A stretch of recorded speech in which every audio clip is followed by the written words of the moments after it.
దేవుని విజయం. త్యాగం లేని మతం లేదు, మహిమ లేదు. క్రీస్తు శిలువ నుండే, శిలువ ద్వారానే రక్షణ మహిమను తీసుకొచ్చారు. శిలువ తర్వాతనే మహిమ పునరుత్థానం. వర్షం తనను తాను కాపాడుకుంటే భూమిని పచ్చగా మార్చలేదు. బిడ్డకు జన్మనివ్వాలంటే తల్లి పురిటి నొప్పులు పడాల్సిందే, తన ప్రాణాన్ని పణంగా పెట్టాల్సిందే. దేశాన్ని కాపాడాలంటే సైనికుడు తన ప్రాణాన్ని వదులుకోవాల్సిందే. పాఠాలు నేర్చుకోకుండా ఉత్తీర్ణతను సాధించలేం.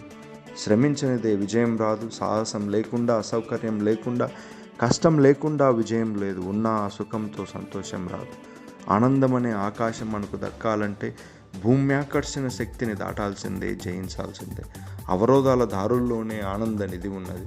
పాపాన్ని జయిస్తేనే పవిత్రతకు పునరుత్థానం కాగలం. ద్వేషాన్ని ప్రేమతో, అశాంతిని శాంతితో, తప్పును క్షమతో, పాపాన్ని పుణ్యంతో, అసత్యాన్ని సత్యంతో, చెడును మంచితో, అపకారాన్ని ఉపకారంతో, అధర్మాన్ని ధర్మంతో, స్వార్థాన్ని ప్రేమతో, అన్యాయాన్ని న్యాయంతో, బాధలను శ్రమలను, నిస్సహాయ స్థితిని ఒంటరితనాన్ని అంగీకారంతో జయించాడు కనుకనే క్రీస్తు పునరుత్థానుడయ్యాడు.